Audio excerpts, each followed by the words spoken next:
न्याय मिले, न्याय मिले, भरत तिवारी को न्याय मिले, न्याय मिले, न्याय मिले। क्रांतिकारी भरत तिवारी, अमर रहे, अमर रहे, क्रांतिकारी भरत तिवारी, अमर रहे, अमर रहे। वीर भरत तिवारी को श्रद्धांजलि अर्पित करने और न्याय की मांग को लेकर सोमवार को रायपुर करचुलियान में युवाओं और नागरिकों के द्वारा विशाल कैंडल मार्च निकाला गया। थाना रायपुर करचुलियान के समक्ष से प्रारंभ हुआ ये मार्च जनपद पंचायत परिसर स्थित शहीद स्मारक तक पहुंचा, जहां उपस्थित जन समूह ने मोमबत्तियां प्रज्वलित कर श्रद्धा सुमन अर्पित किए। कैंडल मार्च के दौरान युवाओं में गहरा आक्रोश और संवेदना देखने को मिली। हाथों में तख्तियां और मोमबत्तियां लिए युवाओं ने भरत तिवारी को न्याय दो, न्याय नहीं तो चैन नहीं, हत्यारों की गिरफ्तारी करो, निष्पक्ष जांच, शीघ्र न्याय, जन जन की यही पुकार, न्याय मिले इस बार, इन जैसे नारों के माध्यम से अपनी मांगों को मुखर किया। नहीं भरत तिवारी अमर रहे के गगनभेदी नारों से पूरा वातावरण गुंजायमान हो उठा। शहीद स्मारक पर आयोजित श्रद्धांजलि सभा में वक्ताओं ने भरत तिवारी को एक संघर्षशील और जनहित के मुद्दों के लिए आवाज उठाने वाला युवा बताते हुए उन्हें भावभीनी श्रद्धांजलि अर्पित की।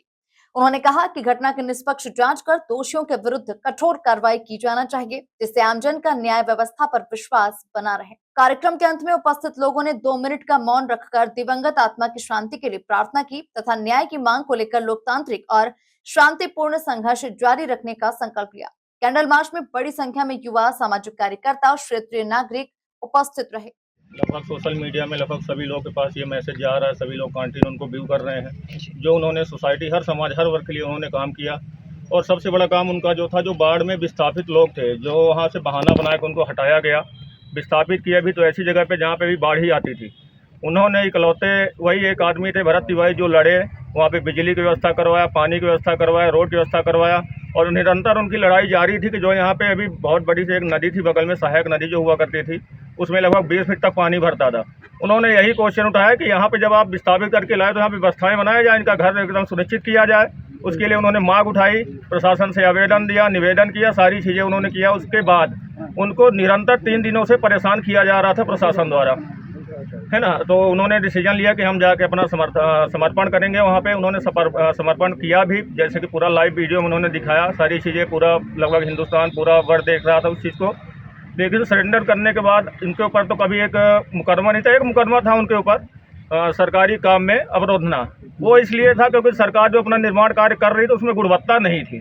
उसके अगेंस्ट उन्होंने क्वेश्चन उठाया कि ये कोई बड़ा अपराध नहीं है, इस बेस पे इनकाउंटर नहीं हो सकता और ना तक किसी का हुआ है। और 79 आदमी का सरेंडर करने के बाद इनकाउंटर कैसे किया गया? और इनकाउंटर पैर में गोली लगती है, उसके बाद मृत्यु होता कोई क्या? 3 गोलियां उसके पैर में लगी थी। एम्बुलेंस में लाने के बाद 5 गोली कैसे आई? पूरे मेडिकल सर्टिफिकेट में सारी चीजें आई हैं कि जब 3 गोली पैर में लगी थी, मर कैसे गए वो?